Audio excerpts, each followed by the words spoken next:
Hi, this is Sarah from Permanent Record Podcast. You can find us on Facebook at www.facebook.com/permrecordpodcast. Thanks, Sarah. This is Brian from the Permanent Record Podcast, and you can find us on the internet at www.permanentrecordpodcast.com. You can also follow us on Twitter. Our Twitter account is at PermRecordPod. That's all great info. Thanks, Sarah. Here's the Rocket Dudes.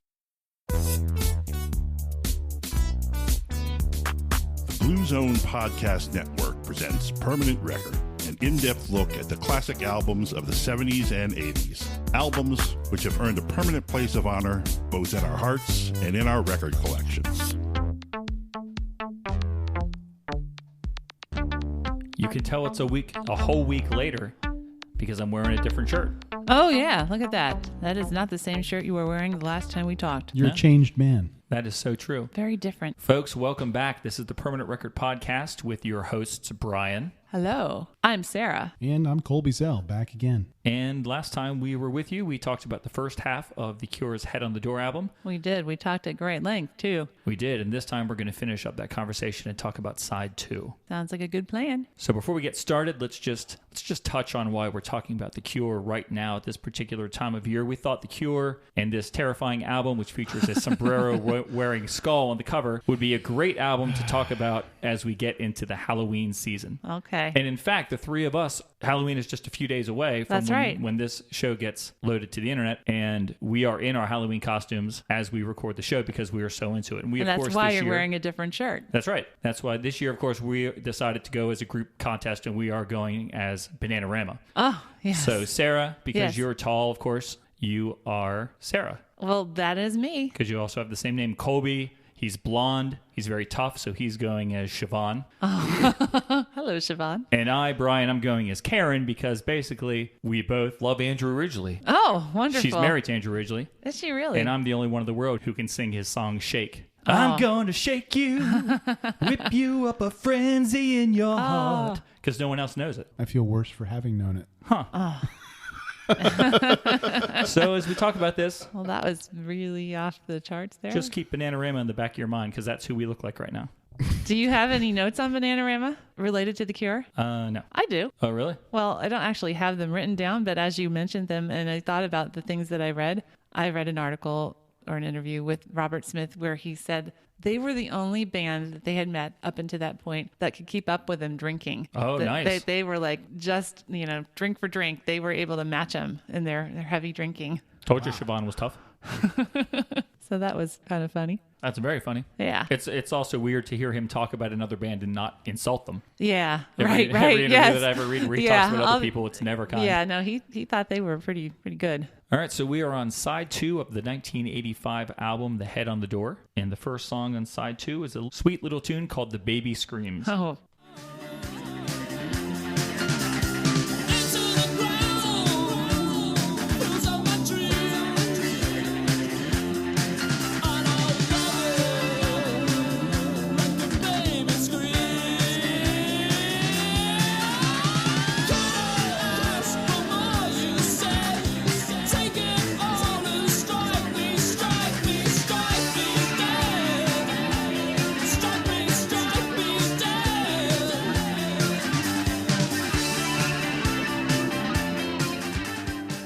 This is a song that I really liked right away from my very first listen, and I think it comes down to basically just that really cool electronic sound that kicks off the entire song and the whole second side. It made me think we were going to get a song that maybe was sort of like The Walk. Oh, yeah, I could see where you thought that. Which at that point in time, that was my favorite Cure song of all, probably because all I had, like I said, I think I only had the Standing on the Beach album. I may have had Kiss Me, Kiss Me, Kiss Me, but The Walk was definitely my favorite song. Cool. And as time has passed, I sort of kind of started to forget how much I actually like this song. I remembered it when I was listening to this record for the podcast because of the fact that, as you know, I didn't like the last two songs really that we talked about on side 1 all that much. I kind of grouped the second third of the album together into this kind of blurry, muddy area that I'm not too fond of. But This is a really good song. I think this is an excellent tune. I always liked how it opens into this driving guitar, really cool like beat. And then oddly, I always thought it was very strange how you have like this very, very artificial drum sound along with an actual drums beat. You know, like that really artificial like percussion sound is just bizarre to me. But I always thought that this was a really, really cool song. Yeah, it's very cool. Yeah. From the first notes, you can just tell this is going to be a fast-paced, energetic song. There's so much going on. We've got a really great piano line. We got some excellent percussion. We got almost like hand claps, I think, going on in there. Really fast guitar, great bass line. I love that guitar. Yeah. This song has angry energy, and we feel like we're on the move, just like we did with Push. But this time, it feels like maybe we're in a race in the desert. For some reason, it conjures up images of Mad Max movies to me. I don't know. It's a fast, hot, dirty song. Visceral reaction I have from this song. It's like kind of makes you anxious or tense, just like you feel when a baby screams. Because when you hear a baby scream, that doesn't make you happy. No, not at all. It's kind of, ooh. So this, I mean, I don't know what you're talking about. I love it. Oh, okay. Well. I love it like a baby screams. Yeah. Very good. I did always think it was funny, the two titles, the song prior to this and this song, how they're placed. And probably on the album, and the copy that I had, they were probably all on one side. So they were right next to each other. So first we have Push, and then we have the baby screams. Yep. So it's like a woman in labor, and then the baby is born. That's what I always thought. I always thought that when you really dig into the way that the lyrics sound and everything like that, I just thought it was so cool. It's so echoey and so angsty, and that's all I really got out of it at first. And then when I was actually trying to piece together what he's saying, I didn't get much more. Particularly as a teenager, I didn't get much more. I mean, leading up to doing this album and going over the actual stuff and reading different articles and stuff like that, okay, I understand that a little bit more, obviously, but it doesn't really get past those concepts of just frustration, right, helplessness, yep, right, you know, which is kind of encapsulated by the title. Right. I have a note that I say overall he sounds very frustrated in this song. Right. The way he delivers his vocals. He starts off basically wailing with despair. Heaven, give me a sign. You know, he's just like, ugh. Yeah. And then we have I guess it's the chorus. I'm not sure if there is a chorus to the song actually, but the part where he says, shouldn't ask for more, you say. It's like people telling him, like, be happy with what you have. Yeah, yeah. Right. Yeah, I think I read something to that effect in research somewhere. He's like, no, I don't want to be, and I can't be. And right. So it's painting a picture of someone extremely frustrated because they want to accomplish so much more and they're fighting against whatever's preventing it. Yeah. And it's perfect because a baby is like helpless and they can't do what they want to do. They can't help themselves. That's the only way they know how to react is to scream. Yeah. And there's a ton of good sounding stuff in this song. Oh, I know. I love that mix of like the very traditional piano sound with the other more electronic and more Cure sounding parts. Once again, we're getting a little in the background. It's kind of hard to hear at times, but you're getting fingerstyle kind of guitar playing that sounds kind of moody and atmospheric. One author that I read something about, I forget which article it was, he said that this song puts him in mind of a darker version of Let's Go to Bed. Oh, okay. Which I could sort of see after he pointed it out. I never would have thought that myself, but I was like, oh yeah, I do get what he's saying. And Let's Go to Bed is that period of The Cure is one of my favorite periods. Okay. So, and like I said, The Walk, that was from the same period. Right. And the melody line, what Robert is singing in this song, I think is just really fun to like sing along with. This is one that will get stuck in my head and I'll end up singing it. And I really like how he, at the end of the verses, when he just takes his voice and raises it up into that falsetto. Yeah, he just goes off the charts and turns the word scream into a little scream, a little squeal. Yeah. And I'll give you some technical notes on this because I was doing some research. I talked in the last episode about his vocal stylings and his style, but I didn't necessarily talk about his range or the fact that he's a tenor. Did you know that he was a tenor? I did not. Well, he is. And that's kind of unusual for goth rock. I guess you could say a lot of them have a lower voice, but his normal range is, well, a typical tenor range is from the second B below middle C to about the A above middle C. Well, this song has one of his highest ever recorded notes, which is the second A above middle C, say A5. So it's up there. If you can picture a piano keyboard and where that would fall, it's up there. So he's pretty interesting vocal stylings on this song. Yeah, and I like the sound of it. I think it's really good. Yeah, it works so well. I mean, he carries it off just perfectly. This is another song like you mentioned in the first episode on this one about a lot of emotion. Oh, yeah. Yeah, exactly. I think to hit that note that that's so much higher than his normal range. Yeah. I think he's basically relying on his emotion to get him there. Exactly. Yeah. Yeah, I mean, you just talk about how much angst and anxiety and frustration and all that stuff is encapsulated in just that, what we're talking about, that slide up into the upper register. Yep. It's like, if somebody doesn't get that that's emotional. I know. I don't know what Right. that person was thinking in college that had that argument, because they were completely wrong. I think that some of the lyrics in this song, he even almost kind of spits out, just like very angrily, very, you just feel like he's, ugh. Now, in our first episode, we mentioned that Robert Smith had said in an interview that he approached this album with the thought to write songs in a more simple manner to make them appeal to more people. This is a song that I do not think in any way is simple. Not lyrically, not musically. I think this one doesn't fit with what he was talking about. Okay. I love to argue with you, apparently. Oh, yeah? You think this is one of the more simple songs? Well, yeah, because, I mean, it's very much, here's one emotion that I want to try to encapsulate in this song. There's no, in terms of musical complexity, I think there is a lot. But when I'm talking about the meaning, when I'm talking about the way that everything kind of just pushes that one overall thought, I think that is simple. There's not really a contradiction in meaning like he does in some of the other songs. That's the only thing that I think is arguable about. See, I think the reason I think that the lyrics are not simple is because, although we did say that the song is all talking about the frustration, I think that, at least for me, it was very difficult for me to pluck a meaning out of the lyrics of the song. I went so far as to pretty much give up on it and just said on my notes for lyrics, I don't know what this song means. I really slacked off, because I was just like, I don't know. I get that you can tell the emotion he's trying to convey and successfully convey, but the words and the deeper stuff, I just don't get it. I guess I'm too stupid or something. I don't know. How did you feel when you felt like you couldn't understand it? Oh, I felt like screaming. Did you feel frustrated? Yeah, maybe.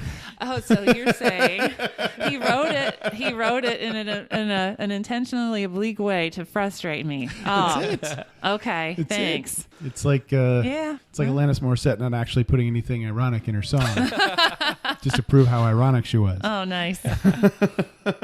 So this song, I think, is a great example of something we mentioned in the first episode. There's a couple points from the first episode I want to bring up just so we have them here in this episode, because in the old days, Colby, I would check our downloads, and episode 1 of a group would always have more downloads than episode 2. Like, fans, I think, would see it, listen to it, be completely dissatisfied with what they listened to, and then not come back for part 2. But recently, in a weird twist that I don't understand, like I just saw with the Human League, right now, the Human League episode 2 has 1 more download than part 1. And Howard Jones, episode 1 and 2, Howard Jones was a 3-part one. 1 and 2 have far fewer downloads than part 3. Oh, that's weird. So you can't really count on anybody these days.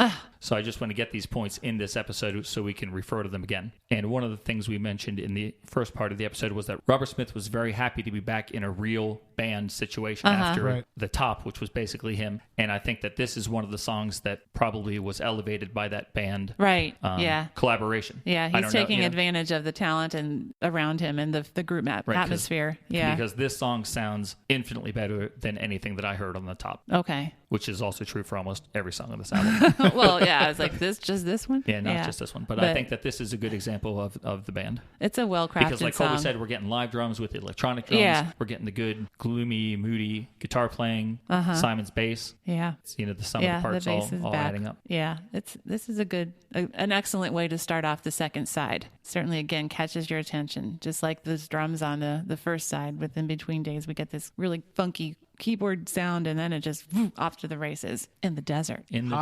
Dirty. Hot, dirty. Fast, hot, dirty song. Fast, hot, dirty song. You heard it here. All right, and you also mentioned hand claps in that one, huh? Yeah, I'm pretty sure I heard some. Are you a fan of hand claps? Oh, they're fine. They're just fine. Say that you are a fan. Say. I love them. Well, then you're going to like this next song, I need Sarah. more hand claps. Can you get me some more? You'll enjoy the next song. This is the second single off the album, and it's called Close to Me.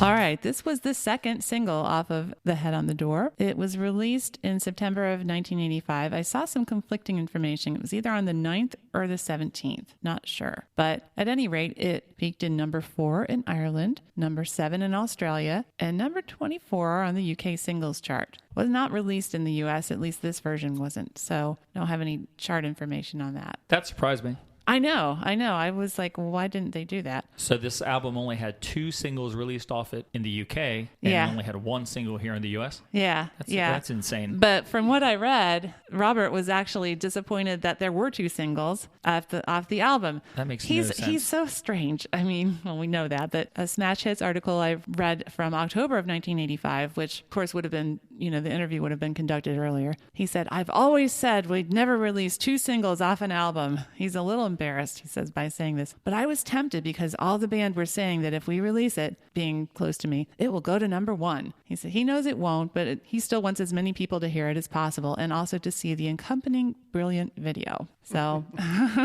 so he didn't even want this song to be released. Apparently he thought 1 was enough. Me, I think there's at least 1 other single on this album that they could have released, but we'll talk about that later. All right, that sounds good. Colby, what do you think about this song? I think it's impossible not to love this song. I love arguing with you, evidently. Sorry, continue. Wow, you really don't love the song? The answer is yes. I really don't love it. Oh, wow. So I've always been I just really, really enjoyed the sounds of this song. From a completely non-interpretive, just listening to the way it comes together, I've always just thought it was really, really cool. At the time, I was also listening to bands like English Beat, and there's very strange, English Beat is very, very upfront about using horns and stuff, and they have the whole, reggae ska thing going on, and this song is not that, and yet the horns very much sound like that. Oh, I can see that. And it's odd, but it's odd in a way that really works for it. I've always just thought that the juxtaposition of all these different things was really, really cool. And all of his sort of breathiness and everything, I always thought that was just really well done. And I read a quote from Mr. Smith where he says, he kind of craps on his own song. So he might agree with you a little bit. But he said they were asking him, Q Magazine was asking him about Close to Me being one of the best songs ever. And he said, "It's weird because of all the songs we've written, Close to Me doesn't even spring to mind as one of our best songs. It was a slightly surreal moment on the record, and it wasn't even a definite album track during the recording. Oh, wow. It was only when I did the vocal and got really extreme on the production, making it really claustrophobic sounding, that it came to life. Up till that point, it was average." And then he said that the video had a big impact too. He suggested it to Tim Pope, the director, doing it in a wardrobe on top of a cliff because the uncomfortable feeling, and I think that cemented it in the Cure canon. But it just struck me as funny that I always thought that his, going back to, Sarah's argument with the college classmate, that he doesn't get emotional, like everything that he does in it just really sort of puts atmosphere into this song, and I've just always really appreciated it. But you don't like this song. This is the song that I enjoy least on the album. Wow. Interesting. But I don't hate the song by any stretch of the imagination. I do think it's kind of boring. Well, how do you feel about the album version compared to the version that was the single and the one on the video? I think that the version on the 7-inch version and the video version is better than the album cut. And I would agree with you there. I really like the single version, the video version much better. But that doesn't mean I don't like this version too. I appreciate it. But I really do think that extra stuff, I think there's, in addition to the horns, I think there's additional vocals in the video/single version, because we get some little background vocals. In the video, we see, I think Lowell is the one like kind of miming some of that. Yeah. And I really appreciate that. I don't know why they didn't put the horns in the album version. I'm not sure either. In theory, I enjoy the fact that this song sounds like it was completely recorded on really low budget Casio keyboards. Right. And I have a fantastic quote about that from Pop Matters. Did you see that? Because you're all about Pop Matters. That is apparently. my new favorite website. Yeah, I know. Well, they have a little snippet, a little quote that says, "The poppiest song on the album, Close to You, is also its most simple. A yearning love song that seems to be told from the vantage point of a lovesick Casio keyboard." I thought, oh, Brian's going to love this one. I do like that, and I do agree Casio. with them that it is the most simple song on the album. I agree with that. I think Yeah, I definitely agree with that too. as I was saying, while I do enjoy in theory that it's recorded like this, in practice, I don't hear much energy in this track, and I miss all the usual Cure flourishes that I've come to expect on these songs. Okay. This just sounds kind of empty to me. But two things I do enjoy. Because like I said, I don't hate this song. No, right. Yeah. It's just my least favorite song on the album. Okay. I do enjoy Robert's breathy exhales that feature throughout the track, those things. And they really do make it feel claustrophobic. Yeah, for sure. It's very effective. Especially when you're wearing headphones. Yeah. I imagine that's true. And like last episode with Broken Frame, I was always on about the 5.1 surround mix. Right, yeah. If there was a 5.1 surround mix of this, that would be awesome. Oh, man. His voice would be coming from all around. Wonder how that would sound. A claustrophobic song in 5.1 surround. I wonder how that feels. It's an oxymoron, is that what you're saying? Yeah, kind of. And the other thing I really like, no surprise here, it is Boris's drumming. I like the drums and all the hand claps. Yeah. The hand claps sound awesome. Yeah, they're very, very clever. Very unusual. Robert does all those quirky like inhales and like little kind of like mouth sounds in the song that like he's the only one who could get away with it. Yeah. Everyone else would be like... couldn't sing like this. No. Nobody else could do it. But they'd for be Robert like, Smith, we have to throw these takes out. No, this is what he does. Yeah. Yeah, that's how it's him. Yeah, it's crazy. So did you ever, anything about this song meaning-wise ever mean anything to you? No, the song is... because you just got turned off by the way it sounds? Yeah, and truth be told, back in the day, my cassette player, if I pushed the play button and then fast forward, it would find like the blank space somehow on a tape. I don't know how it worked, and skip to the next song, which I love. Wow. Incredible. Well, not incredible that you loved the next song, but just like surprising that you continually skipped this song. Yeah, I always thought it was great. Sure, it is. Because I could identify with that nervous energy, that feeling of, oh my God, I can't even deal with what I'm trying to do here. I always just thought it was just this angst, like fear of what's coming, fear of not knowing how to deal with it. I didn't know how to exactly put it in words, but I thought it was interesting that as I was researching this, now this is an unverified Robert Smith quote, so I don't know if he actually said it or not. Somebody might have just, because I couldn't find it anywhere else. But the quote I got was from him, supposedly. It's like the end of the day where you feel nothing has been achieved and you're in a hurry to get the day over with so you can start the next one. You tell yourself you're going to do lots of positive things, but the next day is just like the one before. Sometimes it goes on for weeks. And I was like, oh my gosh, yeah.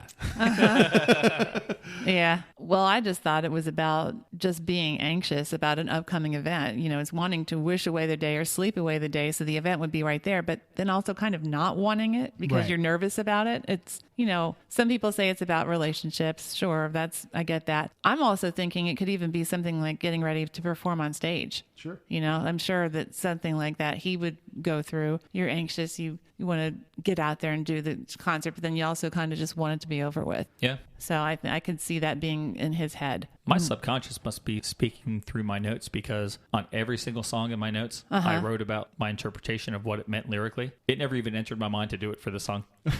Wow. You hit the fast forward button in your brain on this one? I have That's nothing. incredible. I have nothing in my notes about this song lyrically or meaning wise. Okay. And I didn't even realize I was missing it. Because honestly, this is one of the few that I have anything of any substance because a lot of them I'm just like kind of relying on you guys. See this big section that goes on for like half a page? Yeah. This is basically about the B side of the song, which I love so much better than this song. Well, I don't have any notes on the B side, so we're going to, I guess, listen to a monologue here.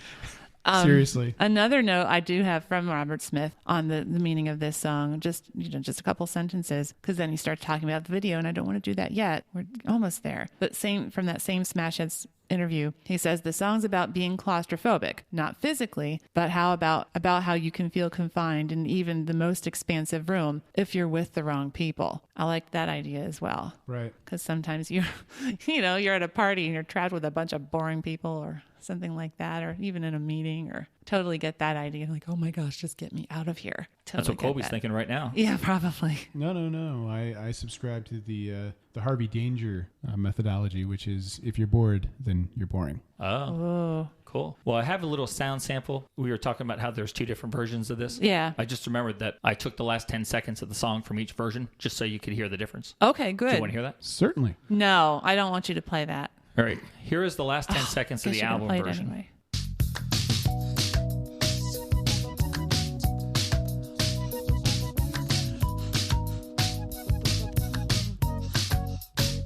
What'd you think of that? Love it. Yep. All right. That's good. Compare it to this.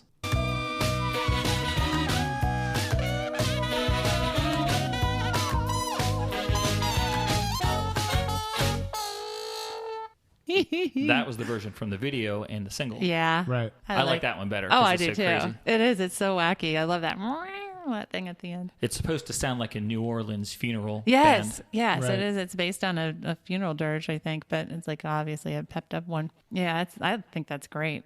Like I said, I like the horn version better. You know what annoys me is that the one we hear on First Wave all the time is the album version. Yeah, and that I was- still, in my head, I guess because it's on Standing on the Beach, I always think of the one with the horns still. And yet I've heard this album version so many more times.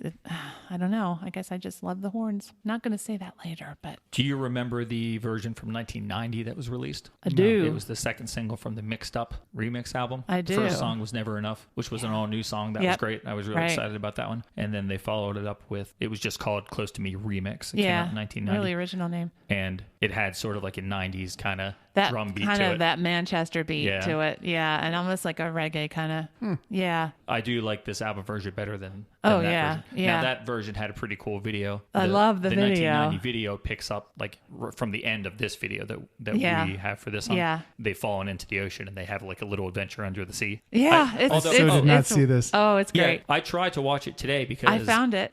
Oh, you did? Yeah, I couldn't have find the it. link. Okay, Yep. I was going to ask somebody to put it. I have it. If they knew to put it on our Facebook wall, but if you have it, I'll I get it do. from you. You can get it from me. I have it here. Before we talk about the video, can I talk about something else though? No, okay, of course you can. I guess. I mean, I don't What- know why what- we're giving you any would you time like to to- speak when you don't like this song. Yeah. Don't forget, it's not that I don't like it. It's just I Okay. don't love it. No, I want to say a Yada, couple yada. more things too. So that's Well, cool. then go ahead and you can. Well, I think finish we up your did already- conversation on the song. Okay, we did already mention this, but the bass is absolutely key in this song. It's like the, main part of this song. Yeah, yeah. It's just awesome. And I love the tiny little keyboard. It's so cute. It's just so cute and so memorable. And then again with his voice, I think in this song, he's anxious. He's quietly anxious and frustrated. It's not like what we heard in the baby screams where he's like, really. This one, he's just like, oh. And he's almost like, say he's talking to the camera like Ferris Bueller does in the movie. He's like kind of talking to the audience. He's in a room with all these people that he doesn't like. And he's kind of like, get me out of here. That kind of thing. That's the kind of the vibe I get. Yeah, I'm with you. You can almost hear him wrestling with a pillow as he can't get to sleep. You know what I'm saying? Like, there's just something Yeah. about it that, yeah. Yeah. Okay. Like I said, although I'm not a big fan of this song, I'm a huge fan of the B-side to the single, which is one of my favorite Cure songs of all time. And I was introduced to it via the excellent Standing on a Beach cassette, which, if you recall, Colby, on the A side, it had all 13 or 16 songs, whatever it was, that make up the album, The Greatest Hits. And then the other side of the cassette had all the B-sides from those songs. Okay. And this song didn't really ever stand a chance to be anything but a B-side. It probably was lucky to even be released as a B-side because of the unfortunate name that it has. It's called A Man Inside My Mouth, which everybody online, when they talk about it, says, get your jokes out of the way. Yeah. It's a great song. It's not about what you're right now thinking it's about. I don't know. I think at some point in time I saw something where Robert said it was a reference to like a stranger's voice taking over his voice or like his conscious speaking through him and him not recognizing the voice of his conscious. Like, am I saying these words? But I've always loved this song. So I took just a little sample to show you that this song is a lot better than Close to Me. Huh. I woke up at 7, everybody was vibrating. I was wrapped up in a blanket, I was great at the soul. The pension was an engine and my hobby was erratic. Like I think I'm at the racing of the night before.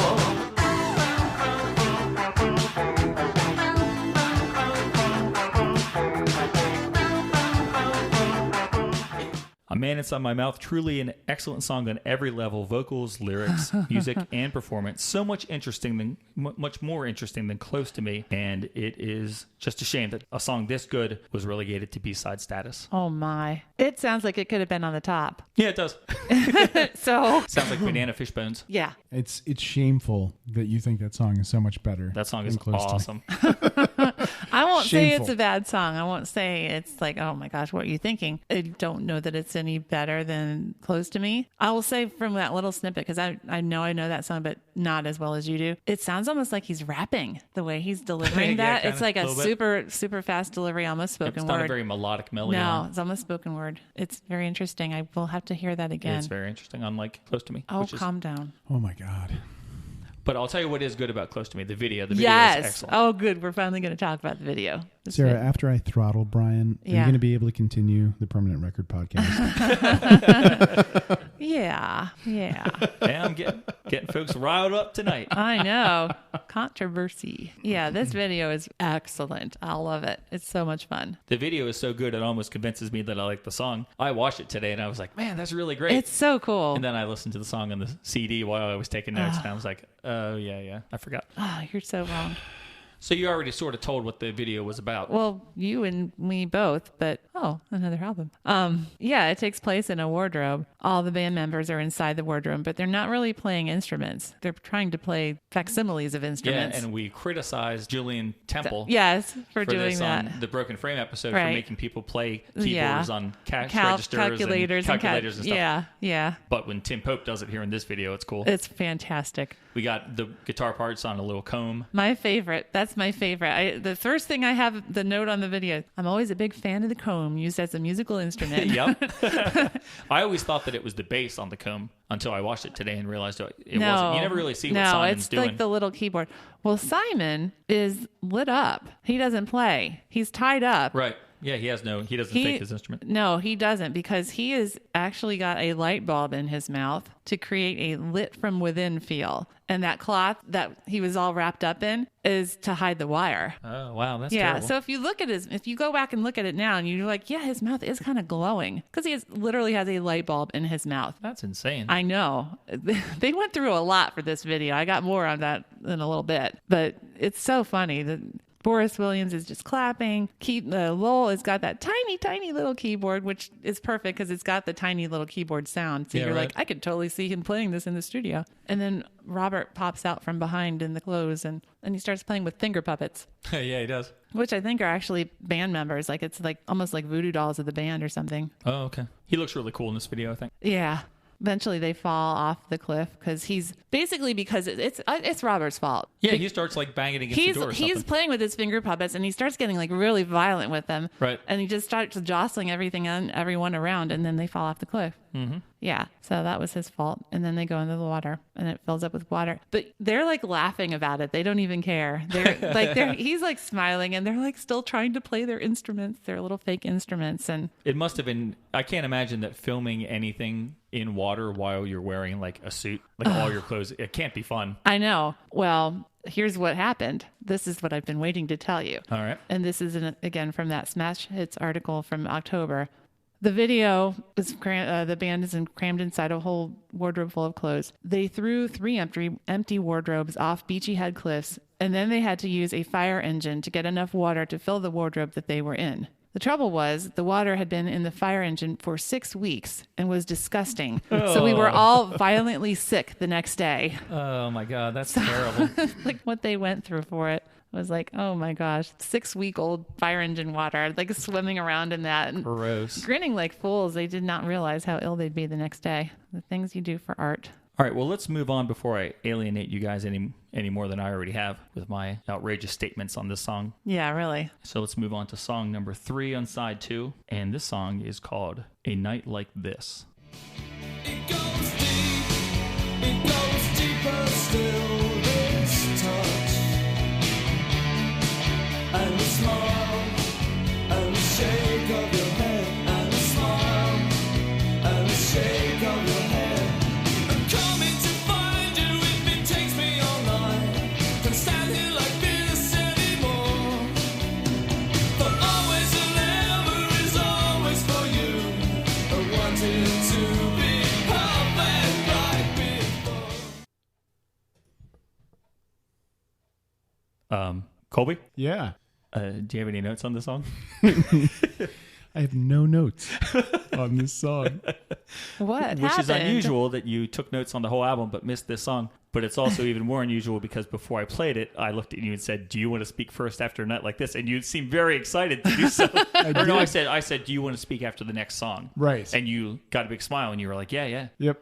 But then you just sort of cracked up. Yeah, because I realized that for some reason on my track list notes, I had skipped right over a night like Wow. You pulled- did what pulled Brian did with Coast pulled to a- Me, except for real. Brian, and I fast forwarded. To me, that's crazy because I have to think that this song has got to be one of your favorite songs on the record. I like it. I don't know if I'm going to necessarily stick it up there on my ultimate favorite list, but I do like it a lot. It just kills me. It really kills me that I didn't crazy. write down notes for it. It's like it's a 10-song album. I'll say something about it. Okay. Maybe more than one thing even. I think I alluded to the fact that I thought that there could be 3 singles off of this album. This is the one I think could have been the 3rd single easily.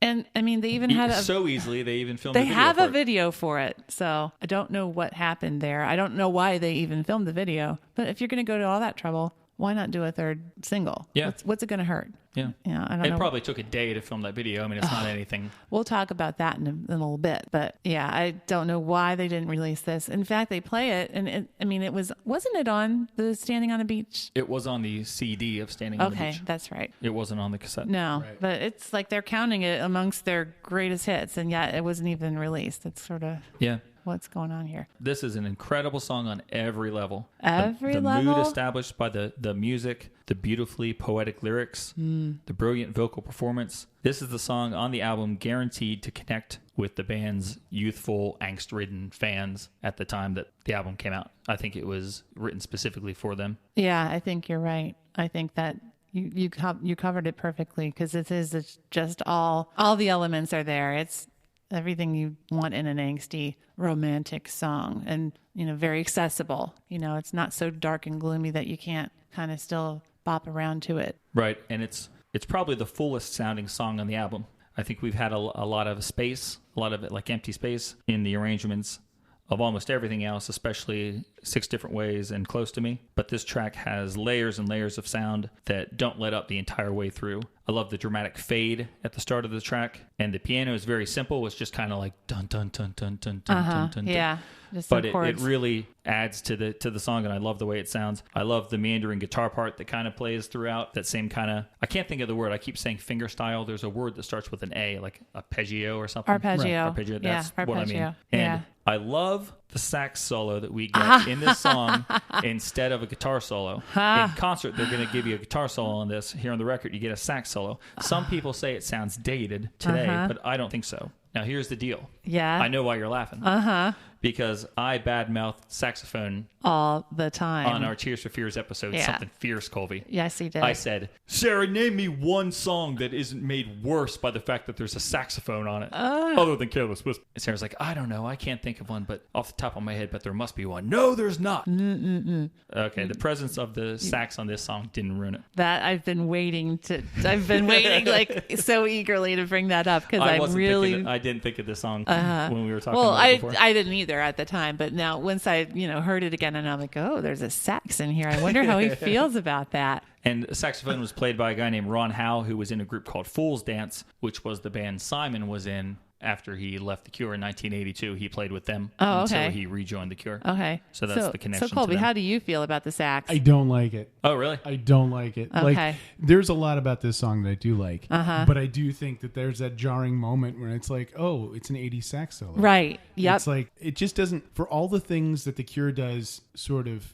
regardless of what everybody else is doing, for this very, very like trendy thing to happen, it's like, why? We're Why? tracking. Why? Yep. No, I don't know. I like the way it Nope. sounds, and like when I hear No, you it, don't. it doesn't sound 80s production to me. I don't know why. I disagree. I'm right there with you. Yep. It's kind of amusing to me now thinking back on it. I'm used to it now. I don't pay it any mind, but honestly, this is probably the worst part of the entire album because it doesn't seem like The Cure. Right. They can get away with Japanese koto sounds. They can get away with Spanish flamenco sounds, but this generic saxophone sound seems like it's almost beneath them. Yep. It's so overdone. Could have lifted it from the Lost Boys soundtrack. Yeah, it's just and I don't I'm- think anything is off limits for The Cure. Well, normally, but anyway, I think that like the song The 13th, yeah, that song is insanely strange. Oh, and yeah. so weird, but it works as a Cure song. yeah, but it's so strange that you're okay that it's a Cure song. The sax solo in this is not strange by any It's means. too Right. It's normal. You're very, saying it's too very normal. exactly. That's the Yes. problem. It's what everybody else would have done. Yes, because everybody was doing sax in that decade. Yep. I found an article from a site called AV Club, and it's called "Don't Blow It: 10 Great Songs Nearly Ruined by Saxophone." I hope Careless Whisper wasn't on I there. didn't. No, it was not there. So the quote from the article. Robert Smith has been known to overstretch, but nearly all of The Cure's 1985 classic, The Head on the Door, is pretty untouchable. Until, that is, the lovely lament, A Night Like This, heads into its final 90 seconds. A sax solo straight out of a rainy movie. It's like, interrupts the weeping, adding purely fake emotion and an ugly air of professionalism to a song that didn't need it. Only the sax's final bleat, which sounds a bit like an accident, makes sense in this context. And in the song's video, the sax player doesn't even show up. Yeah, that's true. So, yeah, I was like, yes, that's so true. I don't know. I wish I was clocking with you guys because I'm hearing your words that it's very normal and everyone was doing it. And that does make sense to me. Right. Yeah. That should be my reaction, I think. But I don't know. I just like the way it sounds. Yeah, well, I am used to it. I am totally used to it. And I'm not letting it spoil my enjoyment of this song because I do think it's a marvelous song. But I also think that it was not necessary. Right. And the other thing that bothered me about it is that we talked about the horns in Close to Me. Yeah. And how I liked it because it's just so different the way he sticks it in. It feels like this is a real incongruous moment. And then bam, there's horns in here. And here it felt like the song was done. The song felt like it lent itself to a saxophone solo, which is exactly why Robert Smith should have run away from it. Right. Yeah. And the fact that he went with it almost feels like a surrender. I still love this song. I think it's a marvelous song. It's very beautiful and wistful and, all those emotions that you expect. But then I think that the end kind of takes you out of that just a bit. Yep. Sorry, Brian. Oh, that's okay. I do, like I said, I do understand what you're saying. Yeah. It makes sense to my brain to hear those words strung together in that order. Well, isn't that something? So I think that this song is, unlike some of the things that we've heard on this record, this song is more along the lines of what you expect to hear from The Cure. Yeah. It's something a little less pop. However, while that music in the song harkens back to their older, darker material, the simpler approach to the lyrics that we talked about earlier is present and keeps it from turning into a total like early Cure dirge. Lyrically, it's a breakup song from the point of view of the person who is completely responsible for the breakup and now can't deal with it since it's happened. And they would do anything to take back whatever it is that they did because they still love this girl who's leaving. So much so that we get the wonderful lyric, "The way that you look at me now makes me wish I was you," which I think is an incredible line. The narrator has caused this by betraying the girl's trust, but seeing the pain in her face makes him wish that he could take that pain from her onto himself.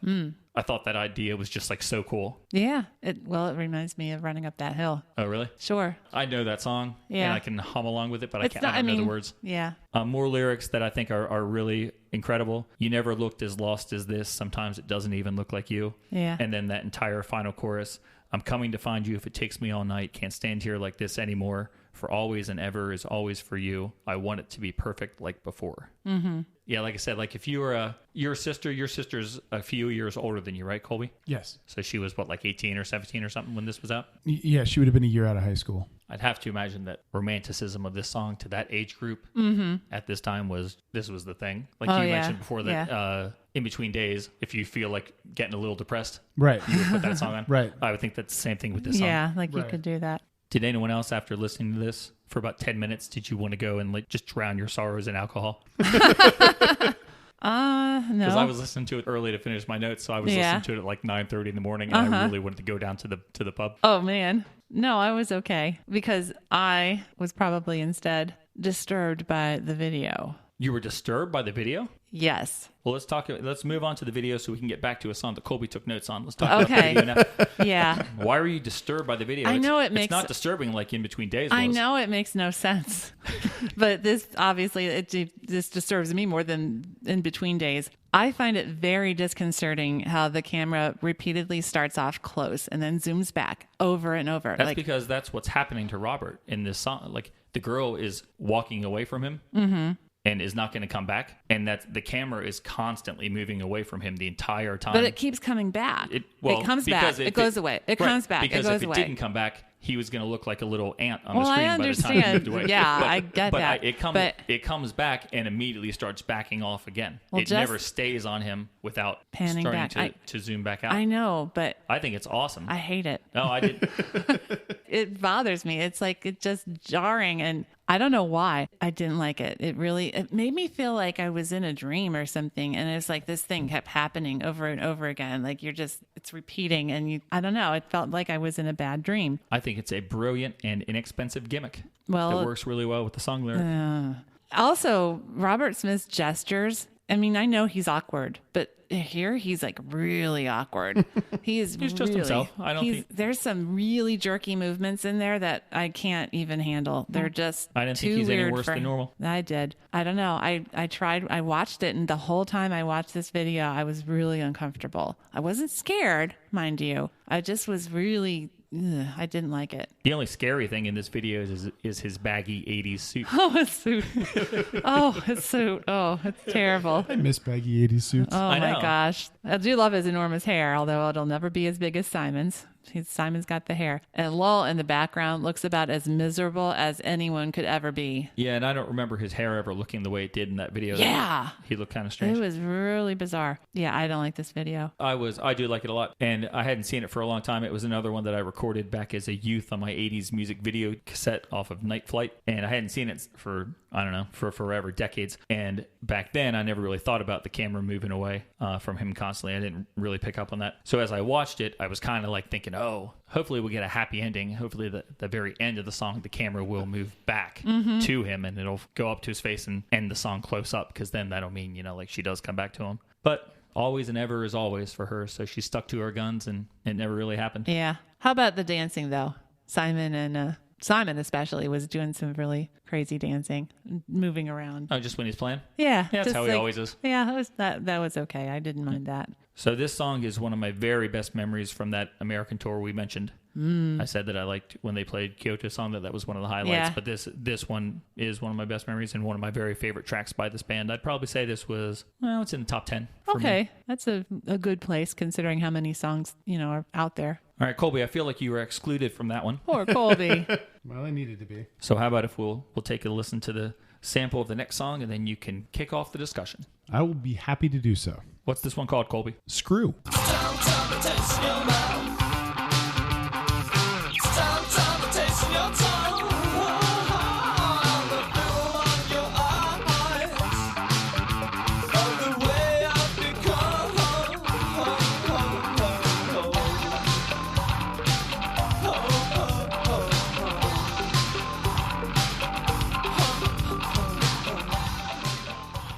So that was Screw, and it is easily my least favorite track on this album. What? Easily. And I'll explain. It starts off with a riff that you think, oh, okay, this is going to be a real driving, moving track. And sort of like you describe in Push, the lyrics start off and I immediately lose interest in this song. Oh, really? It's just a bunch of silliness. And I also despise the bass in this song. It seems like a lot of people do. Oh my God. I was reading people write about this online, and hold on, I have it right here. I've read folks criticizing bass line, saying it sounds too heavy metalish, which I don't get. But it's also criticized for, someone said, like, this is the type of bass line some high school kid would record himself playing on YouTube and share it with all his friends. But this song is one of the songs that when I first listened to it, I thought, oh, this is going to really kick. But it just never goes anywhere. And then when I tried to dissect it lyrically and I tried to get meaning out of it, no, there's nothing there either. It's just I really find no redemption in this song. Wow. If I would have had this sort of cassette player that would have allowed me to immediately hit it so that it would get up to the next track, I would have always done it. Oh, man. Wow. Man. Always. I've never liked it.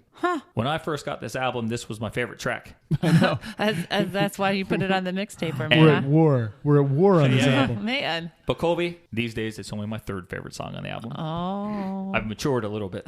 Have you? I think I'm attracted to it because it's so groove-based. Mm-hmm. The groove and the bass line are the backbone. And it's so short that it's okay that there isn't much more to it. I think it doesn't overstay its welcome. Mm-hmm. When the vocals kick in, I love it. I think that's a great part. I especially like when he goes, ta-ta-ta, taste in your mouth. I love how he sings that. Yeah. I said that he has some really interesting stutter effects in this song. We really haven't heard a lot of that on this album. I know. And I really like the woodblock sounding synthesizer. Oh, yeah. Yeah. I think that sounds really good over top of that really heavy bass. It's a neat contrast. Just look at my notes here a second, Colby. I see the capital letters. It's that part that I like so much. Yeah. It's surprising how often I sing that. Like, even if I haven't listened to this album for like months, Yeah. I'll still just for no reason at all be like walking around the house and just go the taste in your mouth. It's like, it seems to always be in my head. Yeah, maybe a little bit in the background, but Yeah. I never really forget it. We get a little bit of guitar or Cure guitar in the middle of the song, right before the one up, Yeah. Whatever it is. I can't tell if it's Robert's voice or what it is that does that. What up, that little sound. But I really like that. Okay. I just don't know what it is. Okay. And the very last bit of lyric in the song, the line makes me sick at the way that I try anything in the world to impress that I'm doing this only for you. I don't know what that means, but I love those words together, much like I was firmly behind the words that you guys were stringing together about the saxophone. They made sense to me. Yeah. I love those words together. And I just love the way he sings that part. Lots of emotion behind it. I think the song is just about, I saw someone say the song is about loving someone who's on drugs. Oh, really? Okay. Why did you guys see something different? No, I just didn't have a lot on it. Addiction, withdrawals, possible. But ultimately, it just sounds like a bunch of silliness. And I couldn't ever get past that. A lot of the other stuff that's on this album there's maybe intended meaning. There's another layer of meaning. There's different ways that you could personally adapt to it. It just comes off as silly. You know, even if you put in the drug possible connection there, okay, I get it. Maybe there's some loose stuff there, but ultimately it just, even if it was drug stuff, it's just drug antics. It's not coping with it. It's not anything deeper than that. It's just, Yeah. Well, I What do think you say, it's Sarah? I think it's just that he's trying to impress a girl, and she's like making faces that she's not impressed. I mean, that's the extent of it. It's When she's not. screwing up her eyes and screwing Yeah, up her she's face. like, oh, what are you doing? Like, this is ridiculous. And he's like, I'm just trying to do something to impress you, and it's not working. That's all. That's all I got out of it, which is enough for me. Not every song has to be a deep philosophical, angsty look into many faceted things. I'm okay with this not meaning a lot. Do you like the song? I do. Oh, you do? I do. Yeah, I think it's a cool song. The first note I have on the music is, how can you not love the bass in this song? It's awesome. Yeah, it's so gritty. Record Mirror, in its review, said, Screw takes a Peter Hook bass and makes it sound even more vicious and dirty than New Order. Wow. Yeah. I was like, it's like Peter Hook down in the dungeon or something. Yeah, no, I don't think I would ever think this was a Peter Hook bass. No, it isn't. It's like a distorted and like mutated and I don't know, like not in a good way. It's like an evil way. no, it's not in a good way. Well, I think it's in a good way as far as I think it's so gritty. I like it. And then I love those little percolating keyboards over the top because I think it's like such a cool contrast. We got this, which it reminds me of a screw because it's like very, has all these ridges on it. Like a nail is smooth and a screw is like rough, and this music sounds rough and rigid to me. But then we've got these boop, boop, boop, boops over the top just to add a little something different. It's, they play with a lot of different sounds together in this album. And I think this is another example of where that, to me, works very well. I read somewhere that this is one of Robert Simon's favorite songs to do live. Oh, I bet. Which I can believe because it's Sure. it's fast and it's fun. It's kind of like a Ramones song. It's over before you expect it. And Thank goodness. and I want it to be longer. But I think that might actually hurt the song. Yeah. Because they made it this short because it needs to be this short because there isn't much to it. It Right. needs to be. It needs to be about 3 minutes shorter. Would you, all right, let me ask you this. Would you, like, if you could, I can't think of the verb, if you were the curator of this album, that's not the word I wanted, but would you prefer this to be a 9-song album? Yeah. Would you really? Yeah. Dislike it I that would. much? I would have rather the Cure treated this song like I treated A Night Like This. Forgot about it entirely. I hear you. Okay. I'd be sad, though. I'm sure you would, but they could have put it on some other album. It definitely is. It's a bruise under the eye for me. Well, I think, Wow. like I said, a lot of people online agree with you, I think. And I saw that there's a Peel Sessions version of this. Oh, okay. I was kind of excited to learn that because a lot of times Peel Sessions are kind of interesting. But I didn't like this one nearly as much as the album version. It's much faster and the drums seem very frenzied. And there's a really annoying keyboard part that isn't helped at all by the cheap sounding voice they use for it. I don't know. It sounded totally different than the Okay. keyboards they use on here. So I kind of listened to it once and I'm going to pretend I never heard it before. Okay. Anything else? No, that's all I have. All right. So that brings us up to the final song. And this song is called Sinking.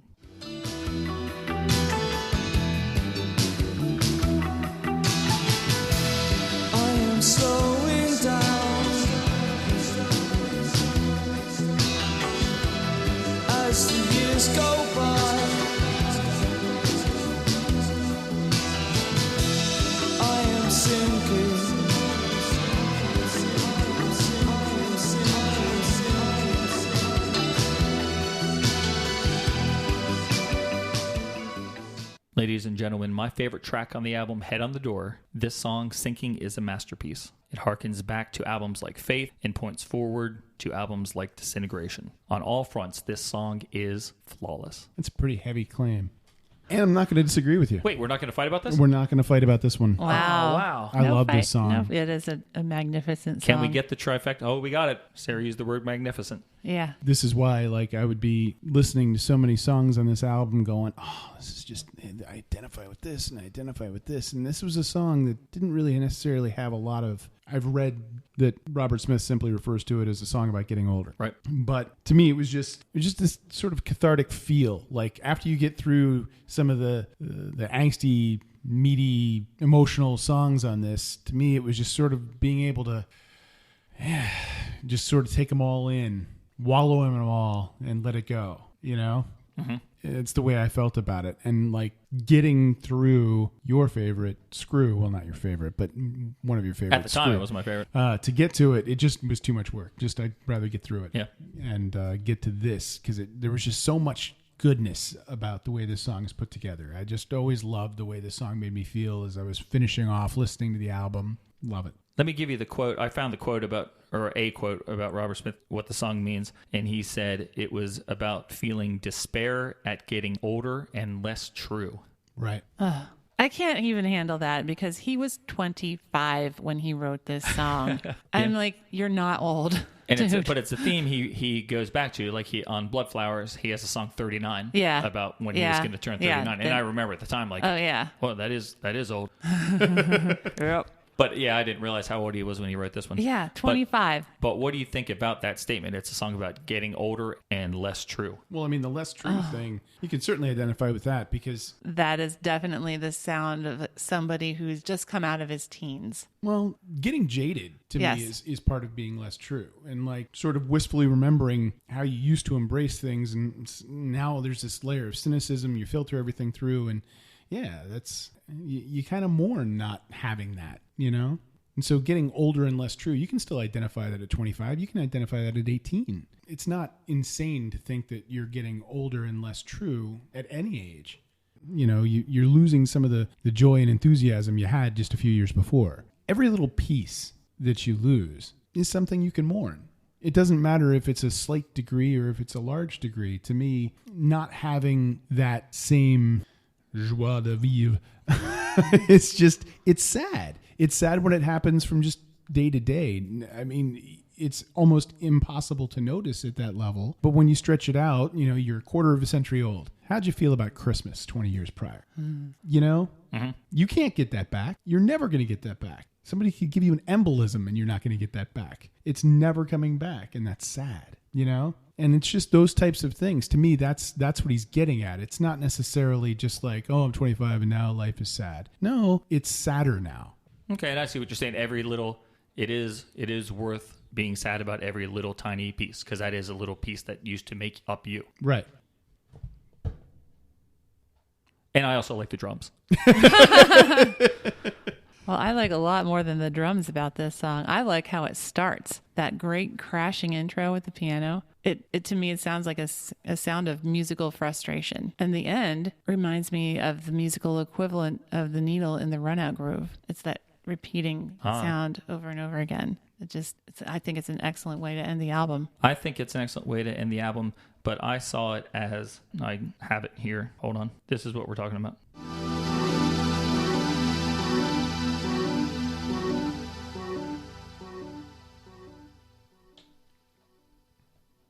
Okay, so the song is called Sinking, and there are parts, especially the keyboard, the very pretty sounding keyboard voice in there that's very curish. It sort of paints a picture of rolling waves, and those sounds at the end, that's like, I never can say this word right, a buoy. Buoy? Buoy, floating yeah. on the surface. And so this is like an image of our life as we fight, like we're fighting against the waves to stay alive. And then when we die and are gone, the world is like the surface of the ocean and it returns to normal. And the splashing and disruption that we caused is only a memory, and things carry on as if we weren't even there in the first place. And that's the buoy has been there the whole time, and it witnessed all this. It doesn't care about all this. We drown in the ocean and sink to the bottom, and the buoy just continues to rock back and forth as if, we weren't there in the first place. That's very, very descriptive. I like it. It's sad.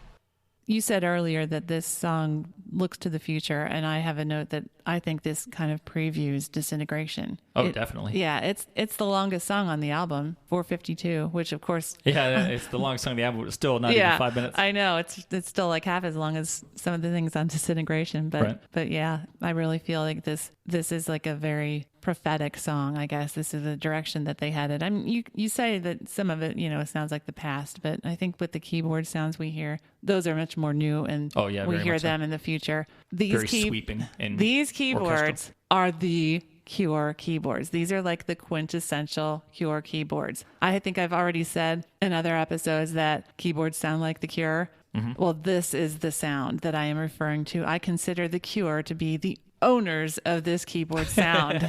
Like they are the ones, this is their sound. So it is very Cure-ish. Yeah, the it is. You got your typical depressed Cure sounds here in this song. And this is, to me, also a very stereotypical Cure bass line. This is what Cure bass lines sound like to me. Do do do do do do do. Yeah, totally. Yeah. It's Simon's best bass line on the record. And I love the way it combines in the very beginning with that very metallic sounding piano. Mm-hmm. Right. That plays. I think that piano with that bass sound great. Yeah. I would love them to, they never did, but release an instrumental version of this song. I mean, I love the singing. Sure. It's not like Push when I wanted the singing to go away. Uh-huh. I just would like to listen to the whole thing musically to see what all is going on, because it's such a beautiful song. I think that would be good, but I do like the vocals in this. Yeah, definitely. He starts off very subdued, but by the end, he's screeching and wailing in despair. He goes so high. He goes up to second D above middle C.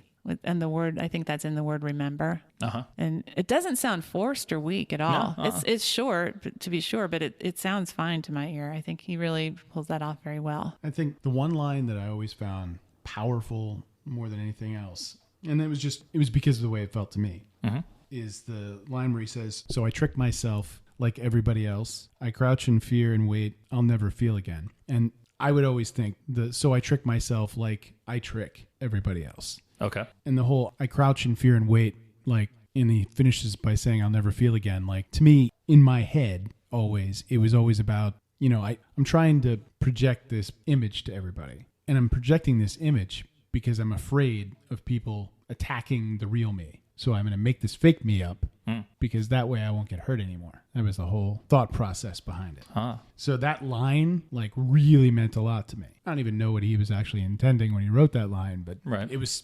directly a thing that I believed in. Well, that's cool. That line is a line I've always had problems with because I didn't, you just had to specify the second part of the second line of it like everybody else. I have never known how you're supposed to take that. So I trick myself like I trick everybody else. Right. Yeah. Or I trick myself like everybody else tricks themselves. Yeah. So I have always just sort of avoided that verse because I didn't know what he was saying.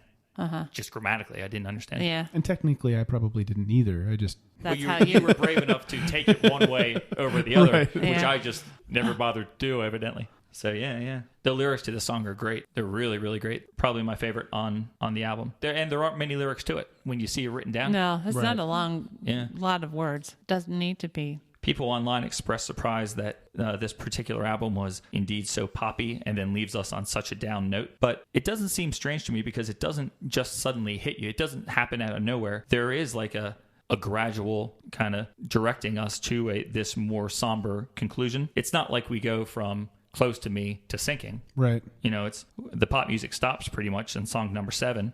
And then A Night Like This and Screw kind of bring us back to this more traditional Cure sound and atmosphere, and then we're on that familiar territory when they hit us with this admittedly very dark song. But I don't think anyone who is complaining about this ending to this record, which I saw a couple people, I don't think that's a valid claim. It's not out of left field. No, I don't either. I don't think so either. Because this may be poppy, but it's not all happy. Because some of the stuff that sounds poppy isn't happy. Right.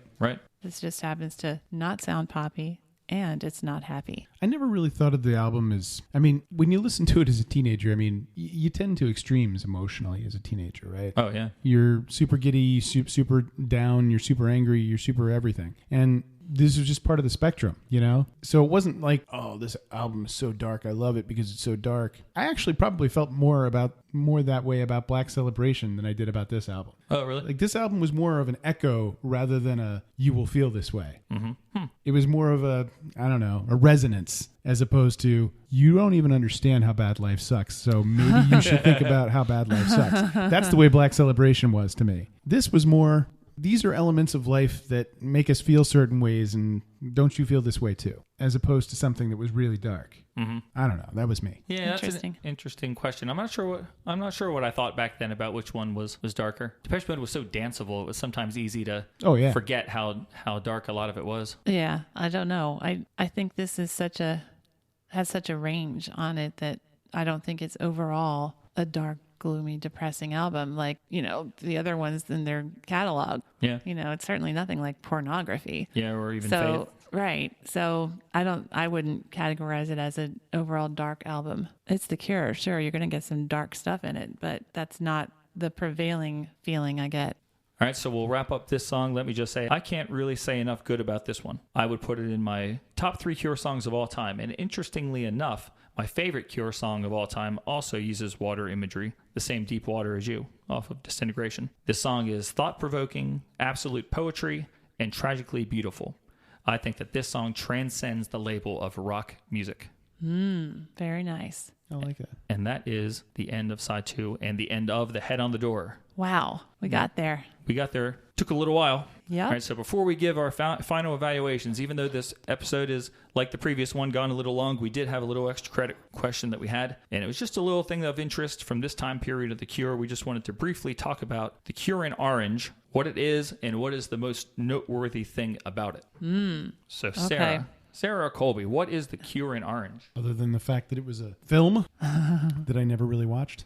Oh, you never saw it? No. Oh, wow. I know about it. Yeah. I know it's footage of them performing live. But Yes. Well, Colby is correct. It's a concert film. It's a movie that was actually released to theaters. I didn't realize that. Yep. Okay. And Cool. I remember being very upset I couldn't see it in the theater I'll bet. because it didn't show around here. No, of course not. But it was a concert from this Head on the Door tour, and it was filmed. Maybe I should let you pronounce the name of the theater if you have it written down. I didn't even bother to write it down because Okay. I didn't want to try to say it. It's filmed at the theater. Okay, I'm going to totally massacre this. Theater Antique de Orange. Okay, we'll go with that. curious. Very Curious Orange, which is in the French countryside, and they filmed it there over 2 days in August of 1986. It was directed by Tim Pope, and it was by far the largest scale project for him since he first teamed up with the band for the Let's Go to Bed video. And the cool thing that they did it at that theater is that it's one of the oldest venues in France, and Right. the government is very protective of it. And they usually only let classical concerts be held there, but they were trying to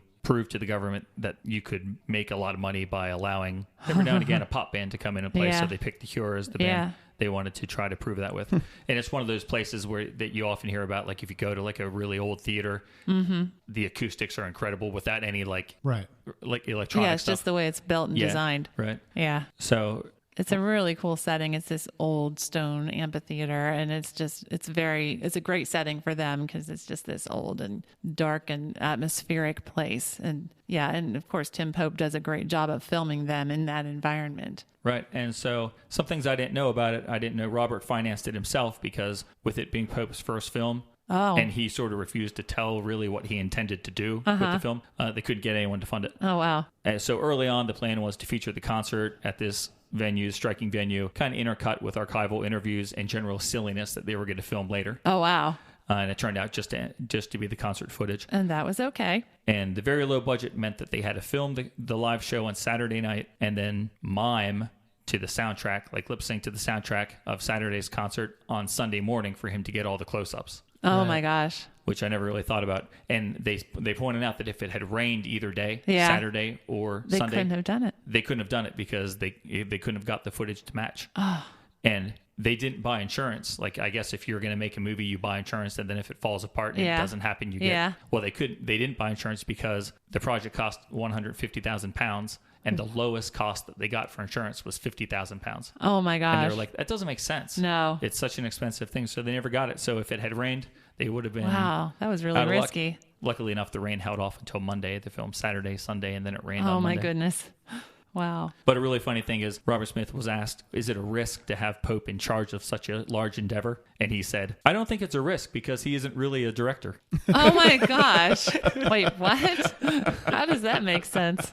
Ouch. Yep. He's not really a director, so what's he doing with all those videos he's made for you? Wow. One thing about this film is something is immortalized here. Yes. Robert Smith's short haircut. That's right. It's even on the cover of the tape or the concert poster or whatever you want to call it. It's got this short little buzz cut kind of going on. Very funny. And he got that buzz cut because he got tired of so many journalists talking about his Yeah. hair. Like, he wanted to talk about something other than his hair. Yeah. So he cut it off, and then he said, it backfired. Then Right. Then absolutely everybody talks Yes. about my hair. Yes. And he said, and I hated it. He said, I could barely even stand to look at it, so I immediately began growing it back. Yeah. I have a comment on that from a Rolling Stone interview he did. He says, MTV was running hourly news bulletins like, yes, it's true, he's cut his hair off. I said, are they serious or are they being funny? Although I don't like what I'd look like at the best of times, I think I look particularly hideous with cropped hair. I did that on that tour because I was getting so fed up with the press about hair and lipstick. So yeah, it totally backfired. Yep. Then they're like, no hair and lipstick. Yeah. So Pope had the idea for him to wear a wig that would look like Right. his normal hair. Yes. And then just as they are about to go on stage, you see Simon, the bass player, reach out and rip it off his head. Yep, that's right. And then they go out on stage and he has the short hair. Okay. I Here call it is. summertime short in my notes. I'm sure. Yeah, it was. So you might think that was the most noteworthy thing about it. No, yeah. But that isn't what I was actually... I figured not. Do you know what I consider to be the most noteworthy thing? The fact that once again Robert Smith has lied to us. Yes, he's always lying. Oh, this big liar.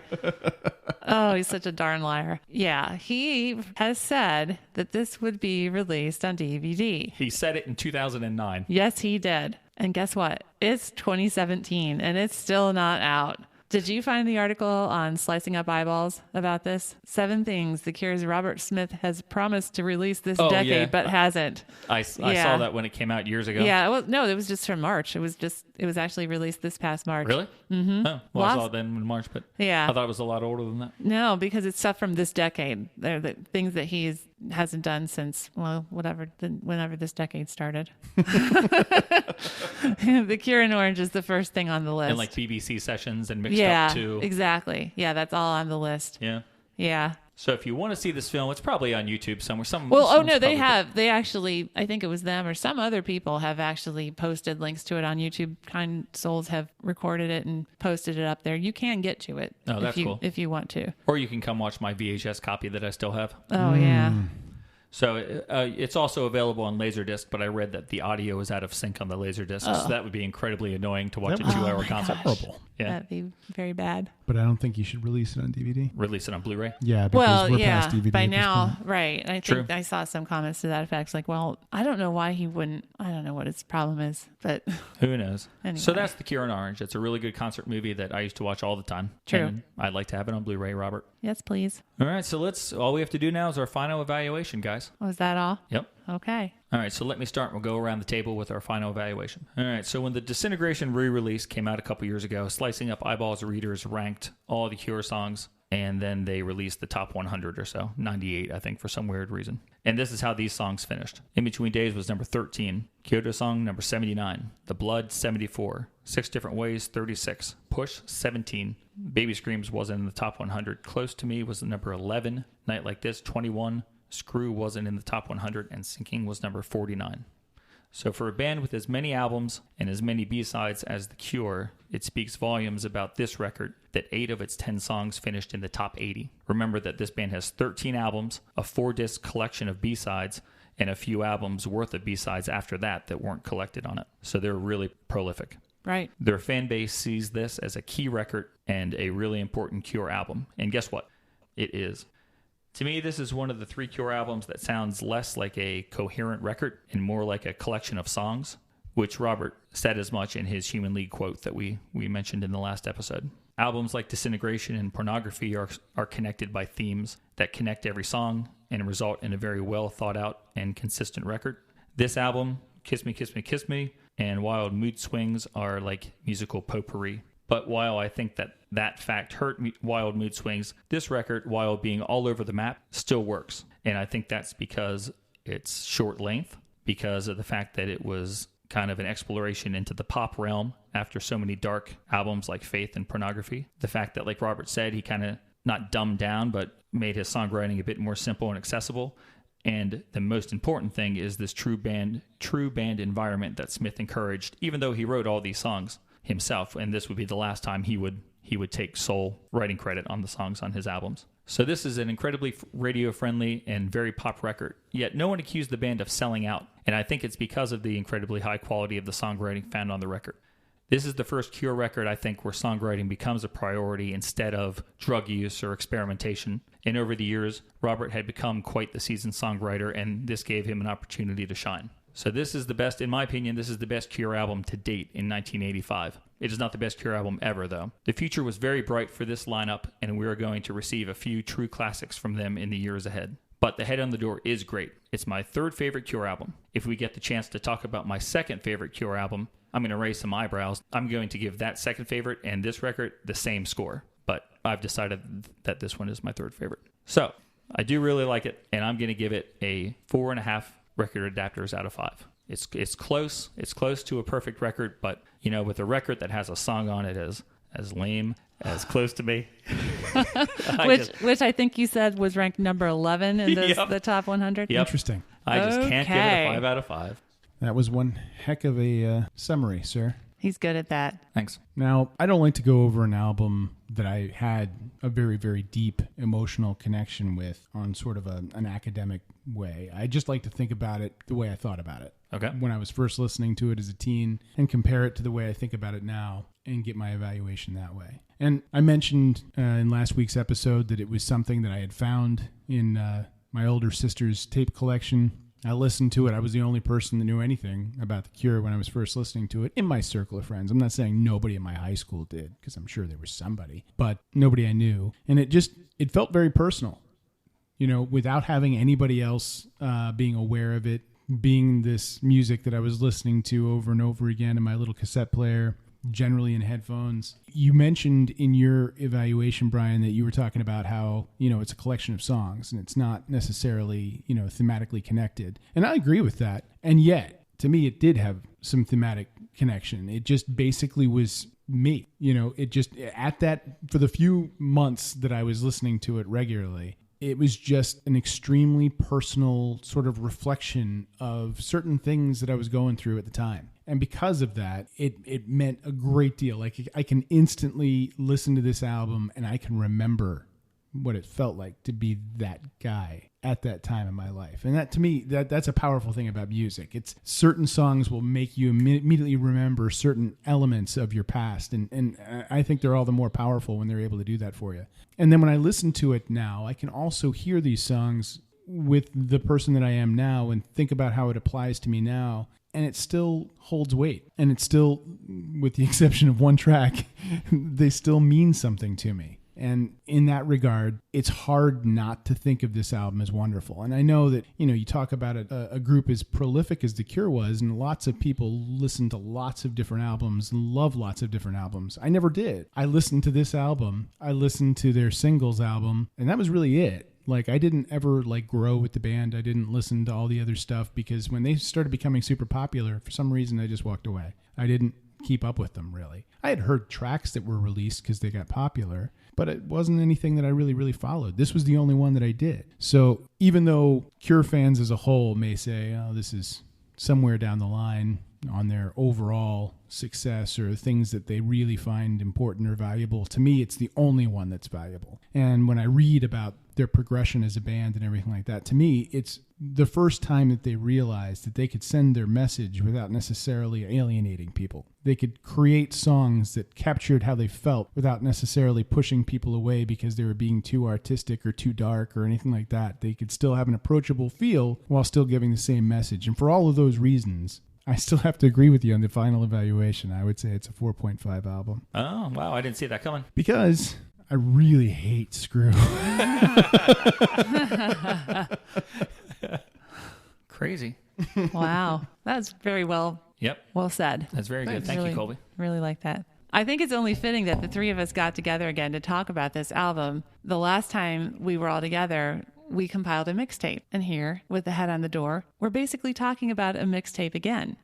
although this time the mixtape was compiled by the band itself. All these years later, I think this is still an excellent first Cure album for someone getting into The Cure. I really feel that if you can't find anything on this album that you like, then The Cure is probably not for you. Unlike you two, there is not a single song on here that I do not enjoy. I don't skip anything on this album. And to pick a least favorite song is difficult too, because they're so different in sound. Different ones appeal to me at different times. And that's why it's such a great album. It has so much to offer. And yet, with all these different styles, it doesn't feel a bit disjointed to me. Nothing feels out of place. They all still sound like Cure songs, and not attempts to sound like something or someone else. The only misstep is that sax solo. And that's such a small portion of the album that I'm willing to overlook it. They're just playing around, experimenting, having fun as a band, and it works. And the fact that they accomplished this in less than 40 minutes is even more impressive. Almost all of these songs feel longer than they really are. They're very efficient song builders here. They don't overstay their welcome, but they give you enough to make it feel like a complete song. Nothing feels cut off. And so, for all of these reasons, I am going to give this album a 5 record adapter rating. It may be my favorite Cure album of all time. I'm not 100% sure. It's certainly in the top 3. Wow. That's only your second 5? Yep. Out of 5? Nice. Crazy. So we gave this pretty high average. Yep. If you and I weren't fighting about those 2 songs that we don't like, we maybe would have given this a 5 out of 5 average. But it still did really well. No, I think it's... Yeah. I think that the combined average of those 3 scores indicates how highly we regard this album. Yeah, I don't think Yeah. Mr. Smith should be disappointed. Yeah, really. Well, Colby, thanks for joining us on this talk. It was fun to have you here. Yeah, it's been a really good pleasure. discussion. Lots of interesting, lively conversation, lots of respectful disagreement. Yeah, and I apologize to you. I'm sorry that when you tried to get me into this tape back in the old days, I didn't take you up on it right away. You should apologize. I should. So I guess I just had to listen to Ted first. Yeah, Ted was definitely a pretty great compilation. Yep. Yeah. Sure was. It worked well for me as the first album, and then this worked even better as the second. So thanks for listening, everybody. We hope this little path down the darker corners of 80s alternative pop gets you right in the mood for Halloween, which is coming up, and that's why we picked The Cure, like we said. So we hope you have fun going out and eating candy and getting dressed up. Like I said, we're going out as Bananarama. We're going to head out right this very second. It's about time to start trick-or-treat. All right. So see what kind of treats we can get. And if you really need to get in the mood, just listen to the spooky sounds of In Between Things. Sure. Or watch the video for a night like this, because that'll creep you out too. Or watch the terrifying video for In Between Days. So thanks for listening, everybody. We'll see you next week with I don't know what. some album other- we didn't determine yet. It'll be a big surprise for you and us. That's right. Thanks for listening. Flash you on my eyes, flash you on my face. Oh, I turn out the lights. Oh, the skies are just sounds taste in your mouth. Sounds inside your tongue.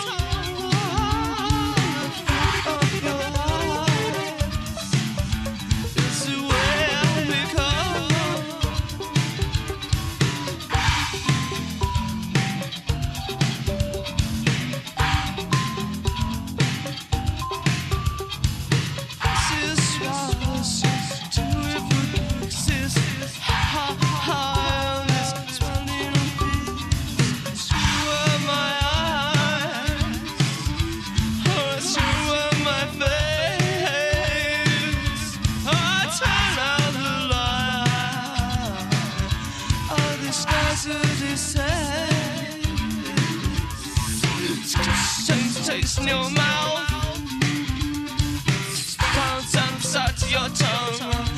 All the food on your eyes is the way I become. Almost inside the way that you try anything in the world to impress us. You're doing this only for.